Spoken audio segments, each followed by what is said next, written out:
Assalamualaikum warahmatullahi ta'ala wabarakatuh. Bismillah, alhamdulillah, wassalatu wassalamu ala rasulillah wa ala alihi wa sahbihi wa man tabi'ahu wa wala. La hawla wa la quwata illa billah, amma ba'du. Rabbi shrah li sadri wa yassir li amri wahlul 'uqdatam min lisani yafqahu qawli. Pada kesempatan kali ini saya akan menyampaikan sebuah pertanyaan. Bagaimanakah ketika dalam keadaan seseorang naik kendaraan umum yang di dalamnya berisi laki-laki dan perempuan, yang di dalamnya berdesakan antara laki-laki dan perempuan, bahkan tidak menutup kemungkinan kemudian mereka bersentuhan kulit atau bersentuhan tangan, baik sengaja ataupun tidak sengaja begitu, karena memang kondisi dari kendaraan umum itu dalam keadaan penuh. Apa hukumnya?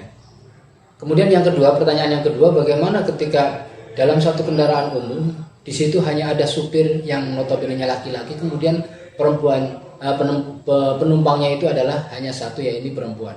Apa hukumnya? Baik. Yang pertama adalah ketika seorang perempuan dan laki-laki, atau dalam satu kendaraan umum di situ terdapat laki-laki dan perempuan, hukumnya bagaimana? Maka dalam keterangan di dalam kitab Is'adur Rafiq disebutkan bahwa min aqbahil muharramat wa asyadul mahzurat ikhtilatur rijal bin nisa fil ju'ati lamma yatarattabu ala dzalika minal mafasid wal fitani wal qabihah. Ketika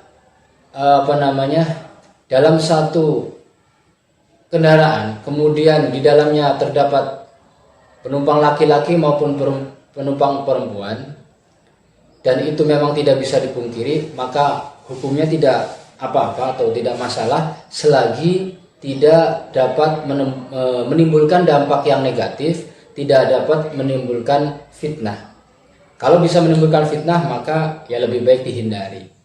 Maka diusahakan untuk mencari kendaraan yang memang cenderung volume penumpangnya itu lebih sedikit, sehingga bisa lebih jauh dari antara satu penumpang dengan penumpang yang lain. Kemudian selanjutnya, pertanyaan yang kedua adalah bagaimana ketika dalam satu kendaraan kemudian di situ hanya ada supir yang notabene-nya adalah laki-laki dan penumpangnya itu hanya ada satu, yaitu perempuan. Apakah itu sudah termasuk kategori kholwat yang memang diharamkan oleh agama? Dalam satu kendaraan hanya ada laki-laki dan perempuan, meskipun yang pertama statusnya sebagai sopir, yang kedua adalah statusnya sebagai penumpang. Apakah itu dihukumi kholwat yang diharamkan? Oke.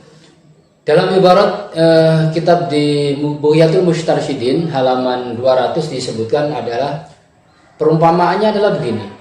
Lau dakhalat imra'atun al masjid ala rajulin lam takun khulwatun li'annahu yadkhulu kulla wahidin. Jadi satu contoh, ada seorang perempuan yang masuk ke dalam masjid sendirian, kemudian di dalamnya hanya ada satu orang laki-laki, pengunjung masjid, satu orang laki-laki.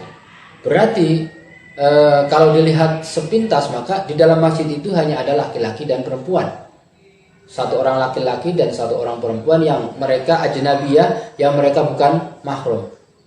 Itu tidak masalah, sebab siapapun baik laki-laki atau perempuan ya nanti suatu saat juga beberapa waktu kemudian pasti akan datang orang lain.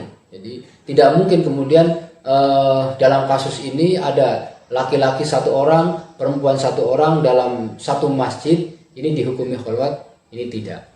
Itu dikiaskan, diibaratkan atau diumpamakan sebagaimana orang ketika naik kendaraan supirnya laki-laki, kemudian penumpangnya satu perempuan, hanya sendirian. Nah, ini meskipun secara kasat mata hanya berdua laki-laki dan perempuan, dalam beberapa waktu yang akan datang bisa saja nanti akan datang penumpang yang lain, baik penumpang yang laki-laki ataupun penumpang yang perempuan. Nah, itu demikian apa yang saya sampaikan, mudah-mudahan bermanfaat. Apabila ada kesalahan dalam pembacaan ibarat, saya mohon maaf yang sebesar-besarnya. Ala fahmikum ihdinas shiratal mustaqim. Assalamualaikum warahmatullahi wabarakatuh.